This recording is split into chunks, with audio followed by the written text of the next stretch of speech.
अस्सलाम वालेकुम। मेरा नाम मोहम्मद अली है और आप देख रहे हैं get your manufacturing success with Mohammad Ali. Creo की बेसिकली प्रोजेक्ट बेस लर्निंग के ट्यूटोरियल्स के साथ खुश आमदीद। इस प्लेलिस्ट के अंदर आपको तमाम ऐसे वीडियो लेक्चर्स मिलेंगे जिसमें के अंदर कैड मॉडलिंग से रिलेटेड, असम्बली से रिलेटेड एक वीडियो के अंदर पूरा एक प्रोजेक्ट डिस्कस होगा और उसमें जो है वो ना सिर्फ आप की कैड मॉडलिंग इम्प्रूव होगी, असम्बली इम्प्रूव होगी, इसके साथ साथ आप इंजीनियरिंग ड्राइंग की प्रॉपर एक्सप्लेनेशन आपको मिलेगी और उससे रिलेटेड जितनी भी डिटेल है जो इंजीनियरिंग ड्राइंग के अंदर मौजूद थी वो स्टेप बाय स्टेप इंशाल्लाह आपको मिलती रहेगी। तो हमारा आज का जो टास्क है वो बेसिकली ये ड्राइंग है, ठीक है।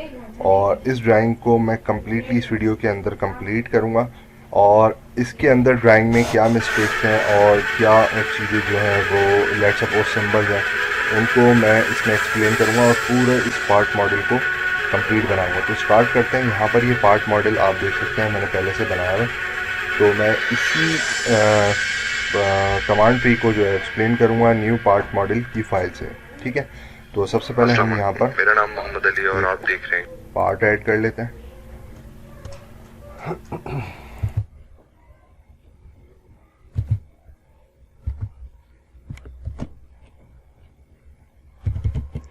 लर्निंग बेस प्रोजेक्ट के नाम से मैंने ये पार्ट 001 ऐड कर लिया है और इस वीडियो की डिस्क्रिप्शन में आपको इससे रेलेवेंट तमाम डिटेल मिल जाएगी। ये पार्ट भी मैं आपके साथ शेयर कर लूँगा, इंजीनियरिंग ड्राइंग है वो भी आपको डिस्क्रिप्शन में इंशाल्लाह मिल जाएगी, ठीक है।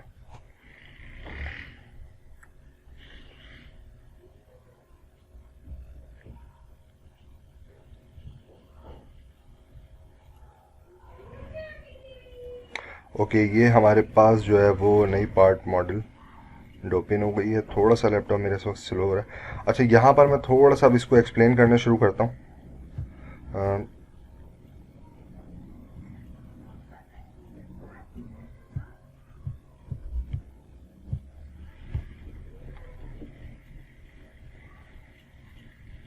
अच्छा, ये बेसिकली इमेज है जो मैंने नोट पैड के ऊपर खोली है और नोट पैड पे खोलने का एक ख़ास मकसद है, ठीक है। सबसे पहले हम यहाँ पे देख लेते हैं कि इस पार्ट का जो है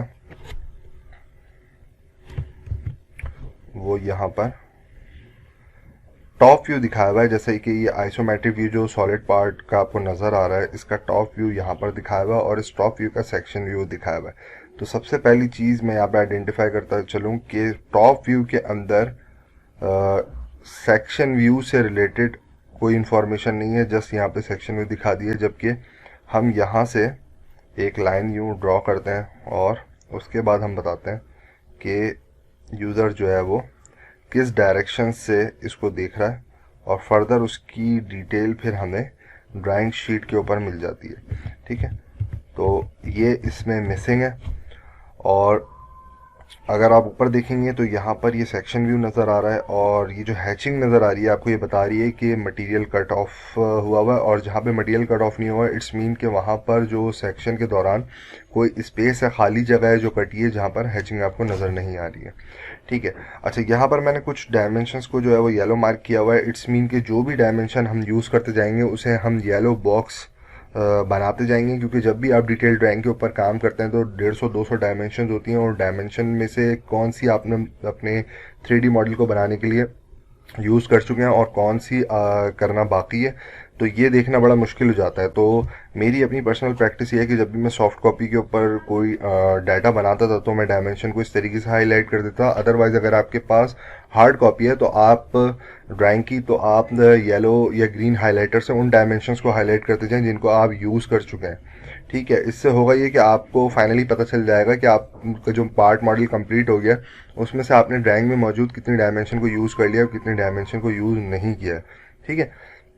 तो इस पार्ट को स्टार्ट करते हैं। सबसे पहले हम यहाँ पे देखते हैं कि जनाब यहाँ पर ओवरऑल अगर हम देखें तो सबसे पहले हम इसकी आउटर बाउंड्री बनाएंगे। तो आउटर बाउंड्री में यहाँ पे डाया और लेंथ है, तो जनाब ये डायामीटर है 36 का। F7 के साथ आने वाले दिनों में मैं कुछ वीडियो अपलोड करूँगा जिसमें मैं फिट्स लिमिट्स टॉलरेंस इंशाल्लाह एक्सप्लेन करूँगा। तो ये जो ड्राइंग के अंदर आपके उस सिंबल के साथ न्यूमेरिक लिखा हुआ नज़र आ रहा होता है, इस ये समझ में आ जाएगा कि बेसिकली ये है क्या, ही किस चीज़ को रिप्रेजेंट कर रहा है। ठीक है, तो पार्ट मॉडल बनाना स्टार्ट करते हैं। ये 36 है और ओवरऑल जो लेंथ है वो यहाँ से लेके यहाँ तक हमारे पास आ रही है 124। तो मैं यहाँ से कलर चेंज कर लेता हूँ और हम इसको तो 136 का डाया मैं यूज़ करने वाला हूँ और 124 की लेंथ में। ठीक है, सिंपल एक्सट्रूड की मैं कमांड ले रहा हूँ और यहाँ पर मैं स्टार्टिंग में ही जो है वो देखूंगा कि मेरे एक्स और वाई की प्लेन कौन सी है और जेड वाली डायरेक्शन कौन सी है। तो मैं इस प्लेन को सेलेक्ट कर रहा हूँ स्केचिंग के लिए। ठीक है,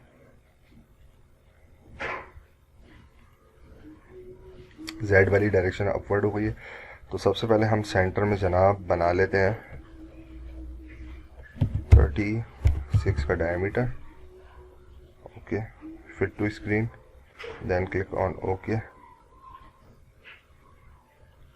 then select extrusion both side and define the total length of the cylindrical body।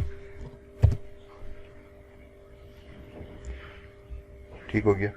अच्छा, इसके बाद जो है वो अब हमने देखना है, हम एक पॉइंट से स्टार्ट करेंगे और दूसरे पॉइंट की तरफ फीचर्स बनाते हुए चले जाएंगे, बजाय इसके कि मैं यहाँ से शुरू करूँ, कुछ मिड के फीचर बनाऊँ, फिर ऊपर से कुछ फीचर बनाऊँ। तो सबसे पहले मैं राइट हैंड साइड से जो है स्टार्ट करूँगा और लेफ्ट हैंड साइड पे फीचर्स बनाता हुआ चला जाऊँगा। ठीक है, तो यहाँ पर अगर आप देखें, यहाँ से भी आपको आइसोमेट्रिक व्यू में नज़र आ रहा है कि जनाब एक यहाँ पे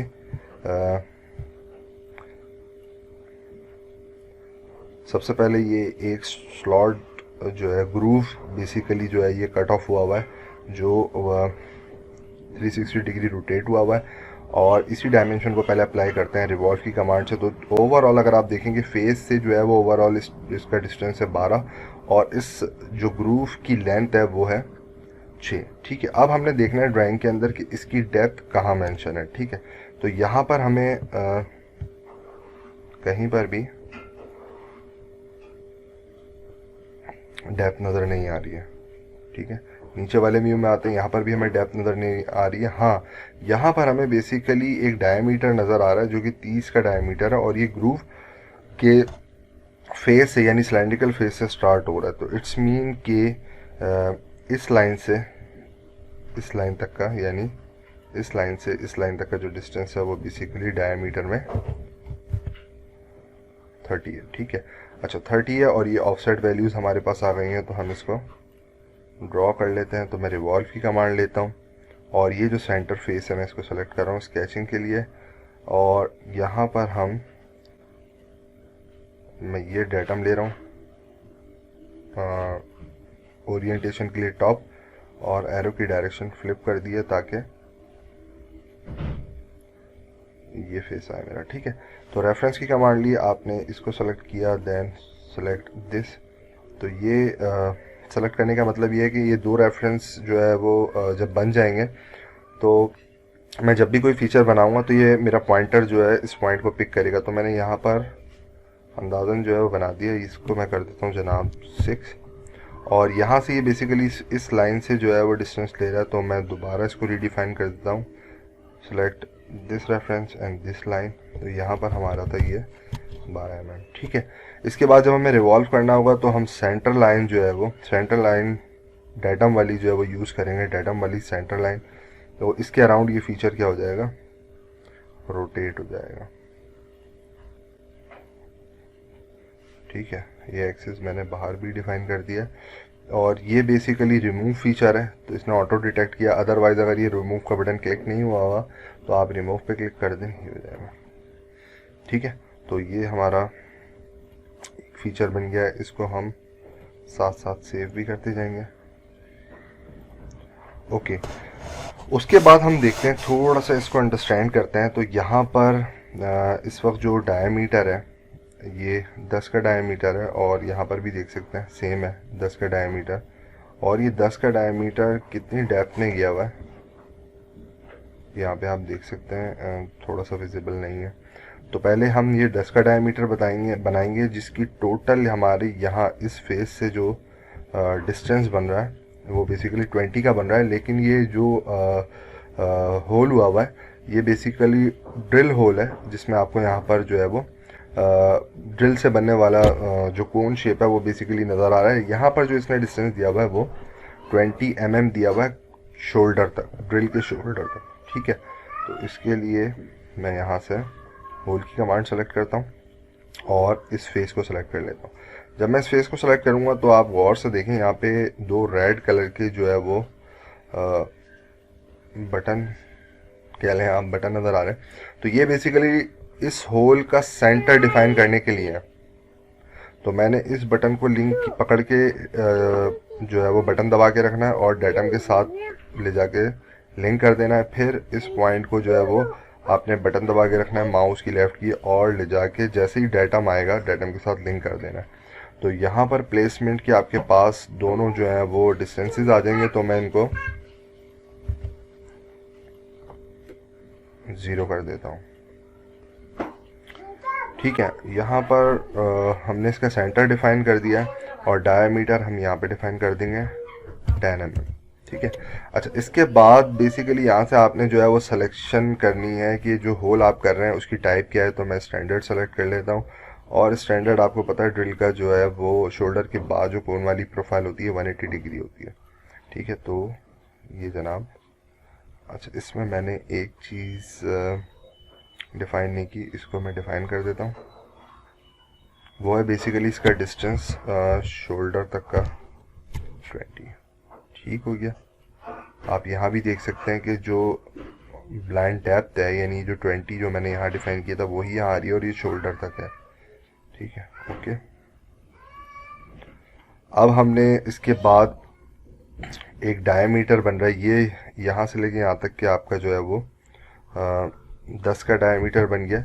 उसके बाद एक और डायमीटर बन रहा है, वो हमें कैसे पता चल रहा है, वो हमें ऊपर ड्राइंग से पता चल रहा है कि 15 mm की जो है वो डायमीटर है और इसकी डेप्थ जो है वो 15 mm, ठीक है। इस फेस से 15 mm की डेप्थ है। तो और ये बेसिकली ड्रिल शेप नहीं है, ये स्टैंडर्ड है। तो इसको भी हम बना लेते हैं। होल की कमांड मैं अगेन सेलेक्ट करता हूँ, ठीक है।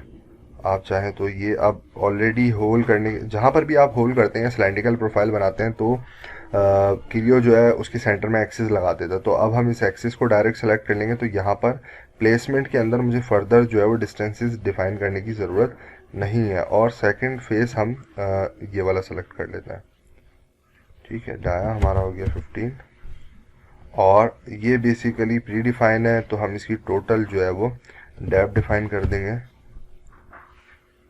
डिस्टेंस भी 15 है और डाया भी 15 है, ठीक है। तो ये ओके कर देते हैं। अच्छा, नेक्स्ट हमारे पास क्या है, नेक्स्ट थोड़ा सा यहाँ पे ये चीज़ ट्रिकी हो रही है, हम इसको नीचे देखते हैं। ये कह रही है जो हिडन लाइन है, ये बेसिकली आप ड्राइंग में जब बनाते हैं, जब आप किसी पार्ट को किसी पर्टिकुलर एंगल से देख रहे होते हैं और कोई फीचर ऐसा होता है जो आपके देखे जाने वाले व्यू पर नहीं होता, यानी बैक एंड पर होता है, विजिबल नहीं होता। तो ऐसे जितने भी फीचर होते हैं इनको हम ड्राइंग के अंदर हिडन लाइन में डिफाइन करते हैं, यानी डैश लाइन में डिफाइन करते हैं, जिससे जो भी ड्राफ्टमैन है, डिज़ाइनर है, मैन्युफैक्चरर है, उसको पता चल जाता है कि इस व्यू के अंदर ये फीचर बेसिकली फ्रंट पर नहीं है, बैक एंड पर है। तो आप देख सकते हैं कि यहाँ पर एक एंगल में लाइन है और दोबारा इस पॉइंट से, यानी तकरीबन 2 mm के डिस्टेंस से, आई थिंक नहीं 2 mm के डिस्टेंस से नहीं है, ये 2 mm का डिस्टेंस अलग है। ये देखें, यहाँ से इसने अपना बिहेवियर एंगल का चेंज किया और ये अलग है। अब इसकी डायमेंशंस कहाँ पर है ये देखते हैं। तो ड्राइंग में मुझे नज़र आ रही है कि जनाब एक तो जो है ये वाली लाइन ये 15 डिग्री है और दूसरी लाइन जो है ये 30 डिग्री है, ठीक है, 30 डिग्री। तो सबसे पहले हम 15 डिग्री को कट ऑफ करेंगे और इसका ऑफसेट डिस्टेंस जो है वो आपके पास 12 ही है। इस लाइन से, ये आप देख सकते हैं, इस लाइन से ये जो पूरी लाइन बन रही है, ठीक है। यानी हमें एंगल पता चल गया और हमें इसका ऑफसेट डिस्टेंस पता चल गया। तो रिवॉल्व की अगेन हम कमांड सेलेक्ट करते हैं और प्लेसमेंट डिफाइन दोबारा जो है मैंने ये फ्रंट ले लिया और ये मेरा टॉप है। ओरिएंटेशन भी आप टॉप रखेंगे और फ्लिप कर देंगे, एरो की डायरेक्शन बताएगी कि आपका स्केच व्यू जो है वो पैरेलल टू स्क्रीन कौन सी डायरेक्शन में आएगा। ठीक है, तो यहाँ पे जाने के बाद मैं इसको हिडन में कर देता हूँ। अच्छा, अब हमने क्या करना है, यहाँ पर मैं एक सेंटर लाइन लगा रहा हूँ। ठीक है, और इसे मैं इस पार्ट के फेस से 12 mm का डिस्टेंस देता हूँ। ठीक है, तो ये एग्जैक्टली यहाँ तक आ गया। और अगर हम यहाँ से इसको हिडन फीचर ओपन करें, ठीक है, तो ये हमें पता चल रहा है कि जो हमारा 15 का डाया था, यानी ये वाला डाया हमारा 15 का था, और उसके बाद एक और जो है वो यहाँ से यानी डायमीटर बन रहा है और वो ड्राफ्टेड है। ठीक है, तो हमें अगेन एक और डायमीटर चाहिए जो कि यहाँ पे दिया हुआ है 21.45 यानी 21.45। ठीक है, तो मैं अगेन आ जाता हूँ यहाँ पर सबसे पहले, और यह फीचर हमने हाफ बनाना है, ये याद रखें। रिवॉल्व में फीचर हमेशा हाफ बनेगा, तो इसे हम कर देंगे 21.45 डिवाइडेड बाई 2। ठीक है, और हम एक लाइन ड्रॉ कर लेते हैं यहाँ पर इसके एंड पॉइंट से। ठीक है, और इसको डायमेंशन में जाके मैं यहाँ से एंगल डिफाइन कर देता हूँ 15।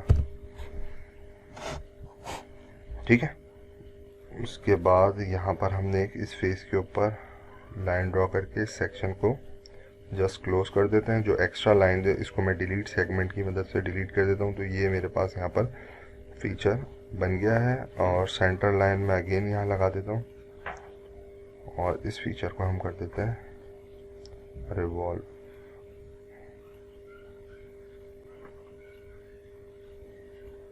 ओके, अच्छा, यहाँ पर मैं एक दफ़ा देख लेता हूँ कोई एडिशनल लाइन तो नहीं रह गई।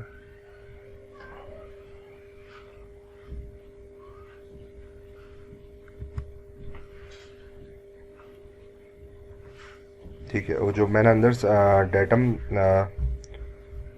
में जो मैंने जाके सेंटर लाइन लगाई थी उसको मैंने जस्ट डिलीट किया, और बाहर आके मैंने यहाँ से जो ऑलरेडी ये सेंटर लाइन आ रही है इसको सेलेक्ट कर लिया। ठीक है, तो आप अच्छा, यहाँ पर एक मिस्टेक हो रही है, इसको हम देख लेते हैं।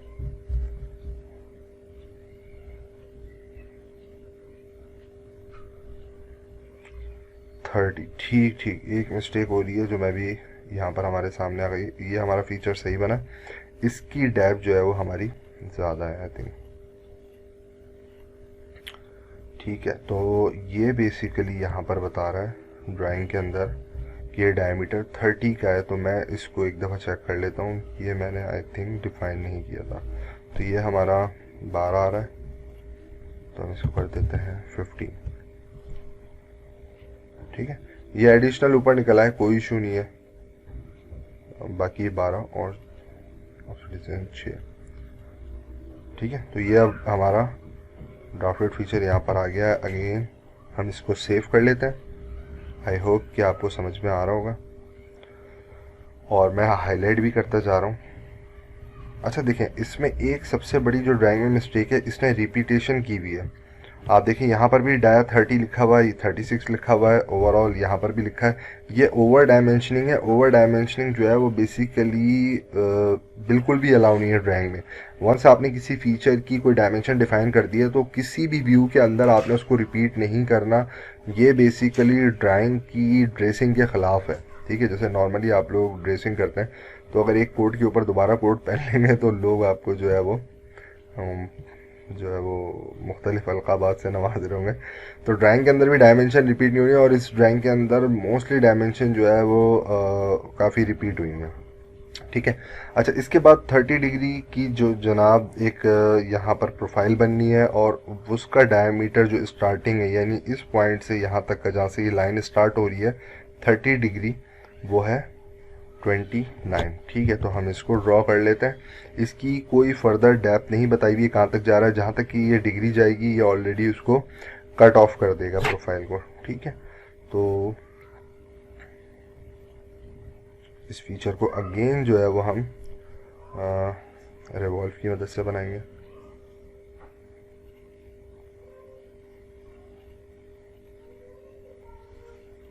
ये बार बार मैं इसलिए सेलेक्ट कर रहा हूँ ताकि प्रॉपर आपको सिलेक्शन आ जाए।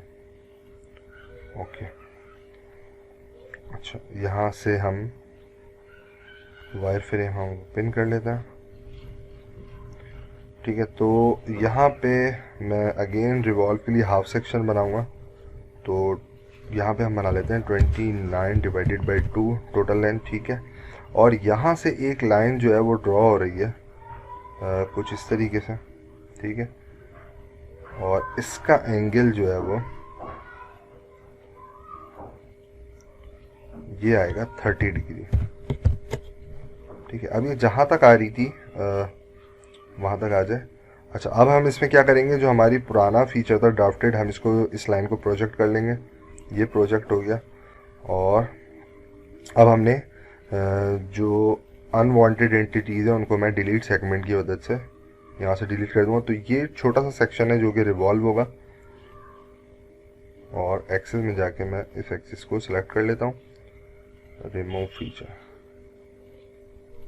ठीक है, तो ये रिवॉल्व हो गया। अगेन मैंने इसको सेव कर लिया। तो यहाँ के हमारे मैक्सिमम फीचर बन चुके हैं। ठीक है, रेडियस जो है वो हम सबसे आखिर में लगाएंगे। अच्छा, यहाँ पर भी हम देख लेते हैं कोई चीज़ रह गई है। हाँ, यहाँ पर आउटसाइड जो है वो 10 डिग्री 2 mm की लेंथ में लगी हुई है। एक चैम्फर है, तो इस चैम्फर प्रोफाइल को भी मैं बना लेता हूँ। चैम्फर बनाने के डिफरेंट मेथड है। तो यहाँ पर हमारे पास एंगल है और डिस्टेंस है। ठीक है, तो यहाँ पे एंगल और डिस्टेंस ले लेते हैं। एंगल जो है वो हमारा 10 डिग्री है, और जो लेंथ है वो हमारी 2। और सिंपल सेट में जाके आप इस एज को सेलेक्ट कर लें। डायरेक्शन आप चेंज कर दें यहाँ से, ये वाली डायरेक्शन हमें चाहिए जो कि ड्राइंग में हमें आसानी के साथ नज़र आ रही है। तो मैंने इन दोनों को भी येलो ब्रैकेट के साथ हाईलाइट कर दिया। ठीक है, और यही डायमेंशन जो है वो फर्दर यहाँ पर भी रिपीट हो रही है। तो अब जितनी भी रिपीटेशन वाली डायमेंशन है मैं उनको ड्राइंग के अंदर हाईलाइट कर देता हूँ ताकि मुझे अंदाज़ा रहे। ये 19 वाली डायमेंशन जस्ट हमने यूज़ नहीं किया, बाकी ये तमाम डायमेंशन हमने यूज़ कर लिया, और यही सेम डायमेंशन जो है यहाँ पर भी आ रही हैं। ठीक है, तो मैं यहाँ से सिर्फ बड़ा सा बॉक्स बना के हाईलाइट कर देता हूँ कि ये डायमेंशन हम यूज़ कर चुके हैं। अब हमारी बस ये डायमेंशन रह गया। अब देखें पिक्चर कितनी क्लियर आपको हो गई है कि कितनी डायमेंशन हम यूज़ कर चुके हैं और कितनी डायमेंशंस हमारे पास मौजूद हैं। ठीक है, अब हम सबसे पहले जो है वो इन फीचर्स को मैं आपको बता देता हूँ कैसे आपने मिरर करना है। तो ये सारे फीचर हमारे इस डायटम के रेफरेंस से मिरर हो जाएंगे, दोबारा बनाने की ज़रूरत नहीं है। तो मैं इन दोनों होल को सेलेक्ट करता हूँ, mirror, and select this datum as a mirror plane. ठीक है, ये दोनों हमारे पास मिरर हो गए हैं। इन दोनों रिवॉल्व को अगेन मैं कंट्रोल की दबा के सिलेक्ट करता हूँ, मिरर, और इसको हम इस फीचर के साथ मिरर कर देते हैं। चैम्फर जो है वो हम मिरर नहीं करेंगे, डायरेक्ट अप्लाई कर देंगे। ठीक है, तो ये वो पुरानी वाली वैल्यूज़ ही आ रही थी, इसने वो पिक कर लिया, और हमारा लास्ट जो है वो ये वाला रिवॉल्व रह गया है। तो मैं इसको भी मिरर कर देता हूँ। ओके, इसको सेव कर लेते हैं। मैनेज फाइल में जाकर डिलीट ओल्ड वर्जन में क्या होगा, जितनी दफ़ा मैंने सेव किया उतनी दफ़ा क्रियो जो है वो नई फाइल बनाता है। इस ऑप्शन को यूज़ करने के बाद जो लास्ट आपने सेव किया हुआ है वही डाटा रह जाएगा, और बाकी प्रीवियस वाला डिलीट हो जाएगा। आपने बस एहतियात ये करनी है कि मैनेज फाइल में जाके आपने डिलीट ऑल वर्जन नहीं करना, ओल्ड वर्जन करना। सॉरी। अच्छा, अब हम आ जाते हैं जनाब मेन अपने, ये जो हमारे पास दो बड़े कट आ रहे हैं जो बता रहे हैं कि 21 का रेडियस है और इसका सेंटर टू सेंटर डिस्टेंस 48 है। इसका मतलब है कि सेंटर एक्सिस से जो है वो 24 के डिस्टेंस पर एक्स में यहाँ है, और एक्स में जो फर्स्ट क्वाड्रेंट में यहाँ पर भी 24 है। लेकिन इस वाई में इसका क्या डिस्टेंस है ये ज़रा देख लेते हैं। तो वाई में ये बता रहा है, अगर आप ड्राइंग को गौर से देखें तो आपको पता चलेगा कि ये जो 20 mm है, ठीक है, इस 20 mm की लाइन से ये जो बनने वाला 21 का रेडियस है, 21 का रेडियस है, ये टेंजेंट है, ठीक है। तो इट्स मीन कि सबसे पहले हमें ये देखना होगा कि ये कोई डाया है जो कि टर्न हुआ है, और इसे हमने देखना है कि ये बेसिकली है क्या।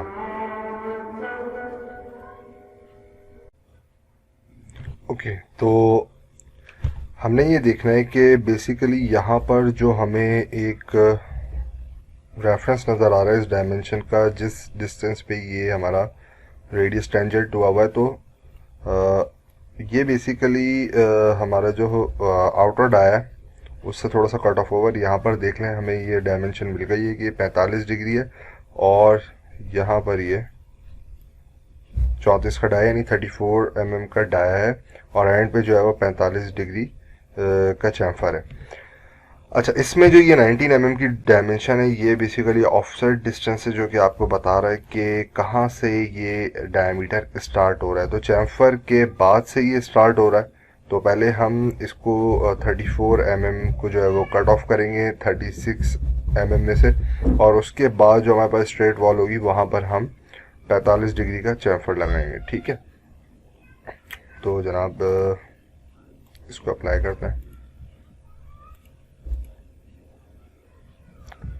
अगेन जो है वो मैं रिवॉल्व की कमांड लूँगा, placement define this data plane is use as a front plane and this plane use for a top, ठीक है। तो यहाँ पर हम स्केचिंग मोड पर आ गए। अगेन स्केच व्यू पे क्लिक करते हैं। इन दो फेसेस पे मैं रेफरेंस लगा देता हूँ, ठीक है, क्योंकि यहाँ से जो है वो हम काउंट करेंगे। उसके बाद यहाँ पर मिड में रख के मैं एक रेक्टेंगल बना देता हूँ, और इसको मैं रीडिफाइन करूँगा सेंटर लाइन से। तो यहाँ पर हमारे पास डायमेंशन थी 34, तो ये 34 का हाफ हो जाएगा, और ये जो ऑफसेट डिस्टेंस है इसको मैं कर दूंगा 19 फॉर बोथ साइड, ठीक है। तो यहाँ से हम एहतियातन ये चेक कर लेते हैं, तो ये भी हमारा 19 हो गया, ठीक है। इसको हम रिवॉल्व कर देते हैं। इस फीचर को again select centre axis, then click okay, ठीक है। सेव करते जाते हैं साथ साथ, और इसको हम कर देते हैं चैम्फर जो कि हम 45 डिग्री का लगा लेते हैं, ठीक है। तो यहाँ पर जो हमारे पास ये डायमीटर का जो डिफरेंस है, ये बेसिकली कितना होगा, ये 36 है और ये 34 है, तो पर साइड यानी 1 mm हो जाएगा। तो 1 mm का ही आप चैम्फर लगा दें 45 डिग्री का, तो आप बेसिकली ये डबल डी वाली डिस्टेंस टू डिस्टेंस भी यूज़ कर सकते हैं। तो 1 mm, तो ऑब्वियसली जब आप डिस्टेंस टू डिस्टेंस की कमांड यूज़ करते हैं किसी भी कैड गेम सॉफ्टवेयर के अंदर, डिज़ाइनिंग सॉफ्टवेयर के अंदर, तो यहाँ पर आप जो भी वैल्यू देंगे ये बेसिकली स्क्वायर कंसीडर होगा, ठीक है। और स्क्वायर के एक जो है वो वर्टेक्स से दूसरे वर्टेक्स तक का फासला जो है वो अगर हम एंगल चेक करें तो वो 45 डिग्री आ रहा होगा, ठीक है। तो यहाँ पे मैं ये एंटिटी सेलेक्ट कर लेता हूँ, और कंट्रोल की दबा के इसी कमांड में हम यहाँ पर भी चैम्फर लगा देते हैं, ठीक है। तो ये हमारे पास अब रेफरेंस आ चुका है यहाँ पर, और अब हम स्केचिंग मोड में इस एंटिटी को एज अ रेफरेंस यूज़ करेंगे, और वहाँ से हम ये दोनों सर्किल अब बनाते हैं, ठीक है। तो जनाब ये 21 है रेडियस, और सेंटर टू सेंटर डिस्टेंस 48 है, और यहाँ से 20 mm। तो अब यहाँ पर मैं एक्सट्रूड की कमांड सेलेक्ट करूँगा, इस प्लेन को सिलेक्ट करूँगा और आ जाऊँगा। अच्छा, ओरिएंटेशन मैंने डिफाइन नहीं की, तो मैं राइट को रेस करूँगा, प्लेन सेलेक्ट कर लेते हैं, फ्लिप कर देते हैं, देन क्लिक ऑन स्केच, ठीक है। तो ये रेफरेंस है। तो सबसे पहले मैं इस यहाँ से मैंने रेफरेंस की कमांड ली, इस डायमीटर को सिलेक्ट किया, यहाँ से आप देख सकते हैं कि ये रेफरेंस आ गया, हाईलाइट हो रहा है।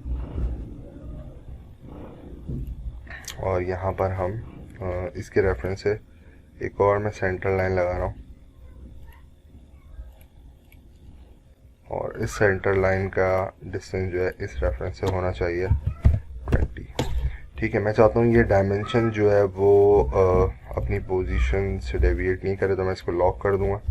राइट क्लिक करके आप इसको डायमेंशन को सिलेक्ट करें, देन क्लिक राइट की ऑन माउस और फिर टॉगल लॉक लगा दें। तो यहाँ पे ये अनलॉक का भी ऑप्शन आ रहा है। अब क्या होगा, ये डायमेंशन जो है वो अपनी जगह से मूव नहीं होगी अगर कोई चीज़ के साथ लिंक करती है। तो सबसे पहले मैंने एक सर्किल लिया, किसी भी पोजीशन पे क्लिक करें और इस लाइन के साथ टेंजेंट कर दें। ठीक है, तो ये आपके पास ये टेंजेंट हो गया, ये टेंजेंट की साइन आ रही है।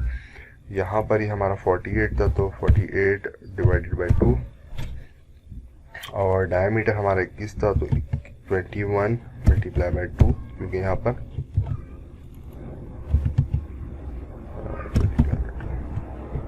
सॉरी मैं देख लेता हूँ यहाँ पे डायमेंशन क्या है। 21 का रेडियस है, तो ये जनाब सिंपल हो जाएगा 42। ठीक है, ये हो गया। सेंटर लाइन हमने एक सेंटर में लगाई और इस फीचर को मैं कर दूंगा मिरर। ठीक है, तो पहले सेंटर लाइन लगाइए, फिर फीचर सेलेक्ट किया, मिरर की कमांड सेलेक्ट की, तो ये मिरर हो गया। अच्छा, उसके बाद हम देख लेते हैं कि इसका डिस्टेंस कितना बन रहा है। ये कह रहा है कि इसी रेफरेंस से जो है वो ये डायमेंशन हम यूज़ कर चुके हैं, ये रिपीट हो रही है। इसी रेफरेंस से जो है 30 mm पे स्ट्रेट लाइन लगेगी, जो कि बाद में कॉर्नर से 6 का रेडियस लग रहा हो। ठीक है, ये डायमेंशन हम यूज़ कर चुके हैं और ठीक है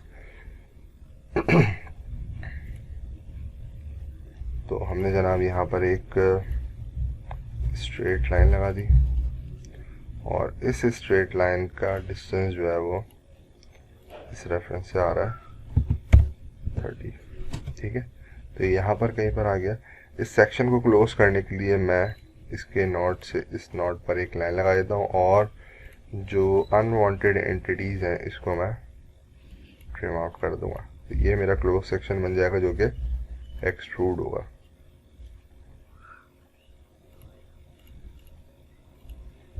तो यहाँ से मैं बोथ साइड एक्सट्रूजन वाली ऑप्शन सेलेक्ट कर लेता हूँ और इसको मैं यहाँ से रिमूव कर देता हूँ। ठीक है, तो यहाँ पे ये पिक्चर थोड़ी सी अब पार्ट की टॉप से भी आती जा रही है। अच्छा, अब हमारे पास सेंटर में जनाब एक होल हुआ हुआ है जो कि हमें यहाँ से भी नज़र आ रहा है कि ये थ्रू आउट हुआ हुआ है। ठीक है, तो इसको सबसे पहले हम बना लेते हैं एक्सट्रूड की मदद से। सिंपल सा फीचर है, एक्सट्रूड प्लेसमेंट डिफाइन। ये मेरा फ्रंट है, ये मेरा टॉप है और एरो की डायरेक्शन चेंज, और ये भी टॉप होना चाहिए ओरिएंटेशन। ठीक है, यहाँ गए, ये मेरा सेंटर पॉइंट आ रहा है पार्ट का, तो ये ऑब्वियसली यहाँ पर सेंटर में लगा हुआ है। ये सेंटर एक्सिस आपको नज़र आ रहा है और ये हमारा एक्स एक्सिस वाली डायरेक्शन का सेंटर पॉइंट है इस पार्ट का। तो डायमीटर है 20 का।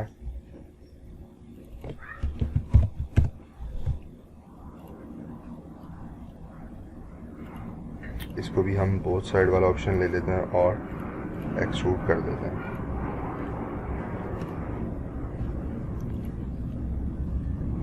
अच्छा जनाब, ये हमारे फीचर्स हो गए हैं ऑलमोस्ट। अब हमारे पास जो है वो कुछ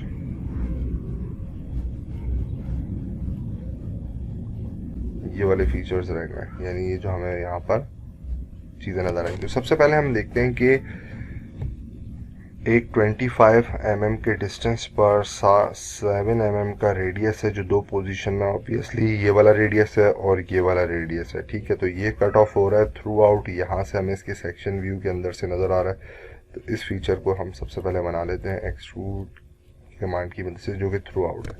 तो एक्सट्रूड की कमांड लेते हैं, ये मैंने डेटम प्लेन ले लिया यहाँ से। ठीक है, तो जनाब ये सेंटर लाइन को यूज़ करते हुए मैं, रेडियस हमारा 7 था तो डाया हो गया 14 और इसका सेंटर से डिस्टेंस हो गया 25 डिवाइडेड बाई 2 यानी 12.5। और मैं सेंटर लाइन लगाकर इस फीचर को सेलेक्ट करूँगा, then click on mirror, then select reference line.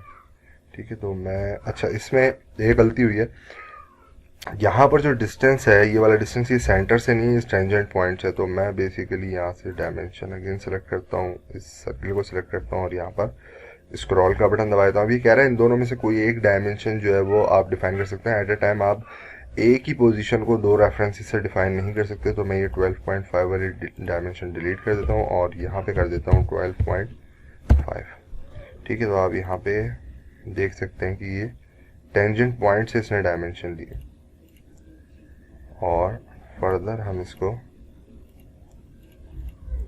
इसके नॉट जो है वो हम स्ट्रेट लाइन से मैच कर देते हैं और अगेन अनवांटेड एंटिटीज को मैं ट्रिम आउट कर दूंगा डिलीट सेगमेंट की मदद से। तो ये हमारा क्लोज सेक्शन हो गया और इसको भी हम, क्योंकि ये थ्रू आउट है और मैंने सेंटर प्लेन लिया था, तो यहाँ से इसको हम रिमूव कर दें। ठीक है,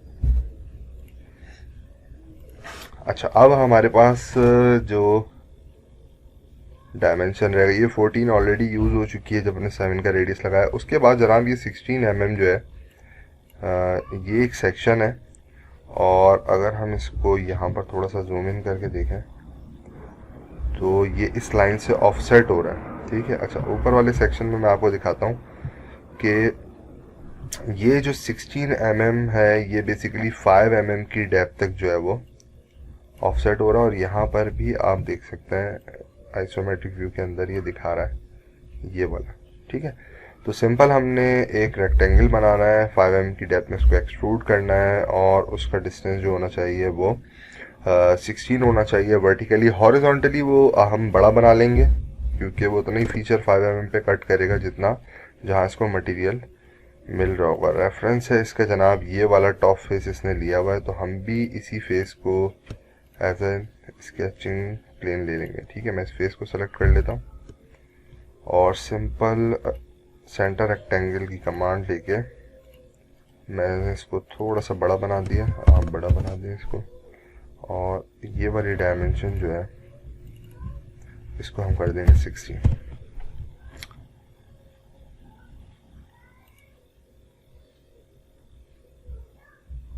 ठीक है,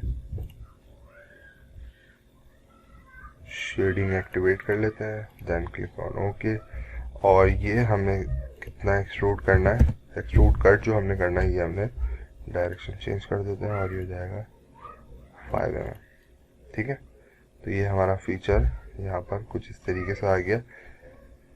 इसके बाद हमारे पास यहाँ पर मौजूद ये वाली डायमेंशन हम यूज़ कर चुके हैं। मैं इसको मार्क कर देता हूँ और इस व्यू के अंदर फर्दर कोई डायमेंशन नहीं बची है। अब आ जाते हैं ऊपर। अब यहाँ पर हमने रेडियस लगाना है और ये बेसिकली 45 डिग्री का जो है वो चैम्फर लगा हुआ है, तो इसको देख लेते हैं। इसके अलावा यहाँ पर हम देख सकते हैं कि एक फ्लैट एरिया नज़र आ रहा है और इस फ्लैट एरिया की फर्दर कोई डायमेंशन नहीं है। हाँ, यहाँ पर हमें एक डायमेंशन नज़र आ रही है 6 mm दोनों साइड पर। इट्स मीन के यहाँ पर ये इस रेडियस के बाद जो चैम्फर लगने के बाद का डिस्टेंस है वो भी 6 mm है और यहाँ पे मैं देख लेते हैं, यानी ये डिस्टेंस भी 6 है और ये डिस्टेंस भी 6 है। ठीक है, तो बाय विजुअलाइज हमें नज़र आ रहा है कि ये डिस्टेंस 6 mm तक की गया हुआ है। तो मैं यहाँ पर इसको कंसीडर कर लेता हूँ और जो रेडियस बनेगा इसका, यानी ये जो रेडियस होगा ये भी हमारा कितना ही होगा, ये हमारा 7 mm में होगा। यानी ये इस रेडियस से ये कॉर्नर वाला यानी ये वाला जो एज है ये बेसिकली 12 mm ऑफसेट होगा। तो हम इसको बना लेते हैं यहाँ पर और इसकी डेप्थ हम देख लेते हैं कि कितनी है। तो यहाँ पर आप देख सकते हैं ये 20 mm से जो है वो जिसे कहना चाहिए कि एक्सट्रूड होकर ऊपर की तरफ कट करता हुआ जा रहा है जो भी इस रीजन के अंदर चीज़ आ रही है। ठीक है, ये फ्लैट वो एरिया बन रहा है। यहाँ पर आप इसको जूम इन करके देख सकते हैं, ये वो एरिया। ठीक है,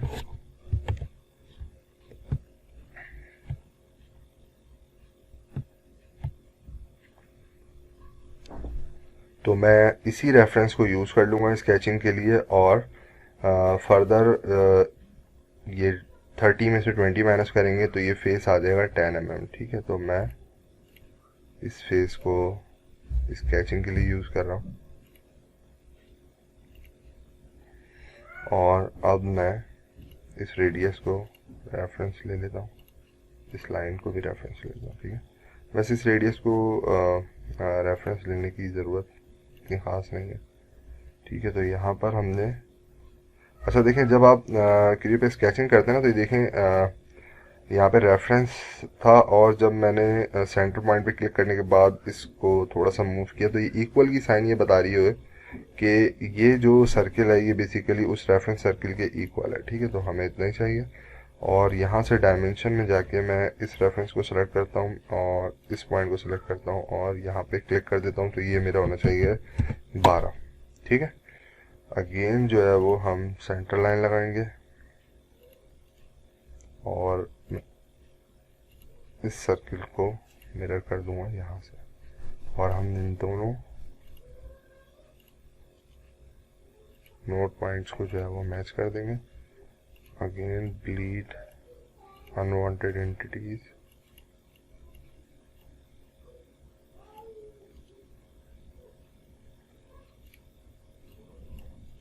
ठीक है, ये हमारा क्लोज सेक्शन बन गया। और ये डायमेंशन हमारी यहाँ से जो ऑफसेट हुई हुई है, ये रेडियस 7 का ही रेडियस, ये 12 mm। ओके, इसको हम अपोजिट डायरेक्शन में 10 mm, ये 10 mm दिया हुआ नहीं है, ये मैंने आपको बता दिया मैंने इसको कैसे कैलकुलेट किया है।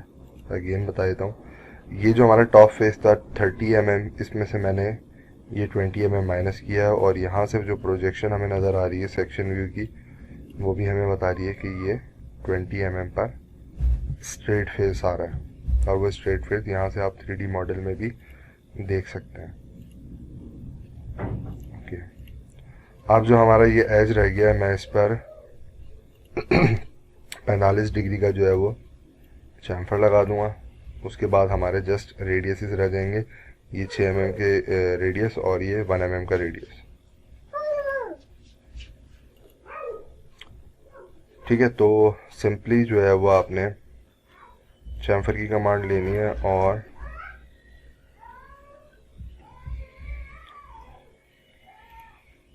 एंगल प्लस डाया, तो 6 mm यहाँ पे 45 डिग्री है और यहाँ पे 6 mm ऑफसेट वैल्यू थी ड्राइंग में। मैं यहाँ से दिखा देता हूँ आपको, ये वो 6 mm ऑफसेट वैल्यू थी। ठीक है, और मैं कंट्रोल दबा के ये एज भी सिलेक्ट कर लेता हूँ। तो ये हमारा पार्ट ऑलमोस्ट कंप्लीट हो गया। अब मैं रेडियस लगा देता हूँ यहाँ पर, इन एंटिटीज़ को मैं सेलेक्ट कर लेता हूँ और ये इत्तेफाक से 6 mm ही आ रहा है यहाँ पर, ये 6 mm का रेडियस लग गया।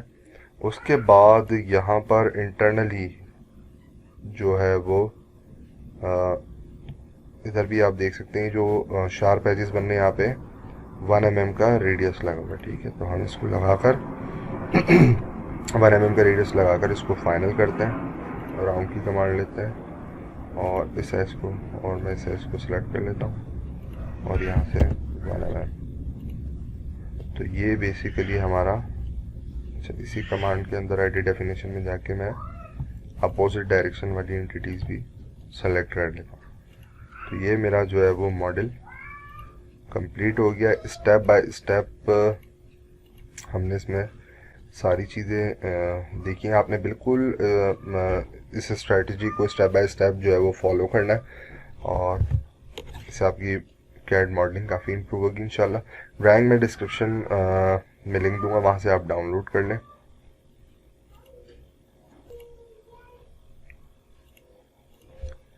ठीक है, अच्छा लास्ट में इस ड्राइंग के अंदर यहाँ पर आप कुछ सिंबल्स देख रहे हैं इस तरह के, ये बेसिकली सरफेस फिनिश सिंबल होते हैं। तो मैं आपको यहाँ पर बता देता हूँ कि जहाँ पर 1.25 आ रहा है, बेसिकली ये सिंबल बताता है कि आपने मशीनिंग ऑपरेशन कौन सा अडॉप्ट करना है। तो 1.25 जो है बेसिकली ये सरफेस फिनिश का जहाँ पे भी सिंबल आएगा, इट्स मीन कि आपने नॉर्मली जो आपके मिलिंग के और लेथ के ऑपरेशन हैं वो आपने परफॉर्म करना है।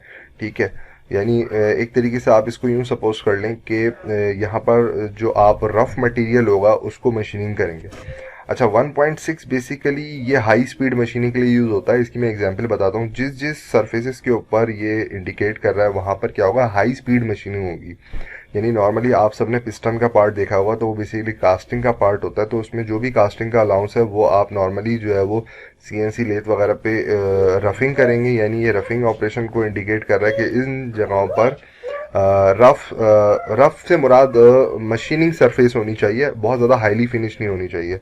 ठीक है, वो भी एक्सेप्टेबल है। लेकिन 1.6 इस ड्राइंग में जहाँ जहाँ भी दिया हुआ है, जैसे यहाँ पर दिया हुआ है और इस एरिया पे दिया हुआ है, यहाँ पर जो है वो सिंपल जो आपकी लेथ मिलिंग वगैरह की जो कन्वेंशनल मशीन्स हैं या जो सीएनसी मशीन है, उनसे आप इसकी टर्निंग वगैरह या फेसिंग वगैरह जहाँ पर भी हो रही है वो आप करेंगे। 1.6 बताता है कि अब आपने इन एरियाज पे हाई स्पीड मशीनिंग करनी है। तो मैं थोड़ा सा आपको बता दूं कि पिस्टन का पार्ट आप लोगों ने देखा होगा, उसमें बहुत सारे एरियाज जो है वो मशीनिंग होते हैं, बहुत सारे एरियाज जो है वो कास्टेड ही रहते हैं, और बहुत सारे एरियाज पे मशीनिंग होने के बाद मिरर फिनिशिंग आ रही होती थी। ये वो जो 1.6 है, इट्स मीन कि ये वो एरियाज हैं जहाँ पर मिरर फिनिश आनी चाहिए, हाई स्पीड मशीनिंग होनी चाहिए, जिसमें स्टॉक अलाउंस जो है यानी मटेरियल जो है वो कम अवेलेबल होगा, और जब आप मशीनिंग करेंगे तो आरपीएम जो है वो बहुत ज़्यादा चलेंगे। ठीक है। अच्छा, इसके बाद यहाँ पर आपके पास 0.8 आ रहा है। इट्स मीन कि ये वो तमाम एरियाज हैं जहाँ पे आपने जो साइज़ फाइनल करना है वो ग्राइंडिंग से करना है। तो अगर आपकी मशीनिंग के कॉन्सेप्ट क्लियर हैं तो आपको ये बात बहुत अच्छी से समझ में आ जाएगी कि आपकी ड्राइंग एक्चुअल में आपको बताती है कि इसका मैन्युफैक्चरिंग प्रोसेस क्या होगा।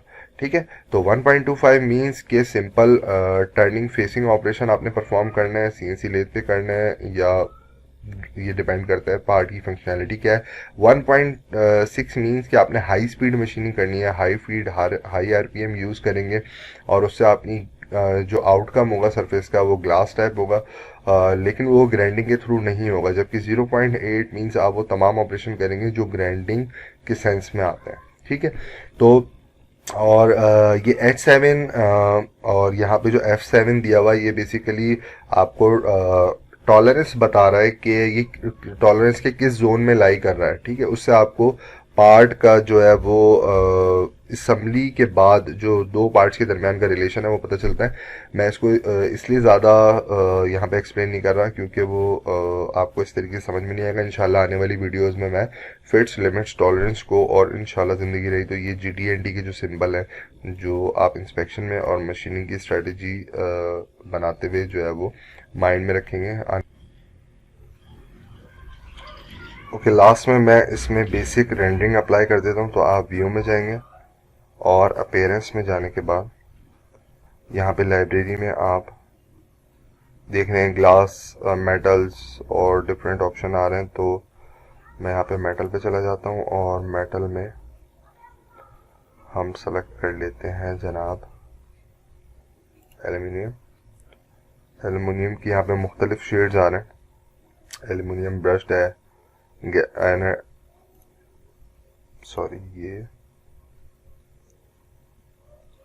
एनोडाइज है, ठीक है, रेड में, ब्लू में, कास्ट है, मेट है, ठीक है, पॉलिश्ड है, स्टेन है और स्ट्रेसिंग। तो मैं फ़िलहाल पॉलिश्ड जो है वो अप्लाई कर देता हूँ। अदरवाइज़ आप इसको जो भी रिक्वायरमेंट है उस हिसाब से करें। तो मैंने इसको यहाँ से जस्ट सेलेक्ट किया और then click on part and then click on okay. ठीक है। अच्छा, ये आई थिंक अप्लाई नहीं हुआ। ठीक है। तो हम अब जब रेंडरिंग में जाएंगे तो वहाँ पे नज़र आएगा। इसके अलावा मैं थोड़ा सा इसका कलर जो है वो कॉपर वाला ले लेता हूँ ताकि जब हम रेंडरिंग करें तो इफेक्ट अच्छा है। बल्कि इसको हम लेते हैं ब्रास में पॉलिश ले लेते हैं। ठीक है। यहाँ से मैं डेटम प्लेन बंद कर देता हूँ, स्पिन भी बंद कर देता हूँ। तो आपने एप्लीकेशन में आना है, क्लिक ऑन रेंडर स्टूडियो। अच्छा, इसमें मैं डिटेल में इस वीडियो में नहीं जाऊँगा, नहीं, ये वीडियो बहुत लेंथी हो जाएगी। तो यहाँ पर जब आप पोजीशन चेंज करेंगे तो ये थोड़ा सा सेट करेगा और आप इसको जस्ट छोड़ दें, ये कंप्लीट रेंडर करने लग जाएगा, यानी ऑटो रेंडरिंग करेगा। आप फर्दर यहाँ से अपीयरेंस में जाके वही सारी सेटिंग करने हैं। आने वाली वीडियो में मज़ीद बताऊंगा कि अपीयरेंस में जाके और इसके कौन कौन से ऑप्शन को, बैकग्राउंड को, लाइटिंग को आप किस तरीके से सेट करेंगे। ठीक है, तो ये आपके पास कुछ रियल टाइम व्यू आ रहा है। ठीक है, तो इस वीडियो में यहीं तक रखते हैं। अपना बहुत ज़्यादा ख्याल रखिए और कनेक्ट रहिए मेरे साथ। अस्सलाम वालेकुम।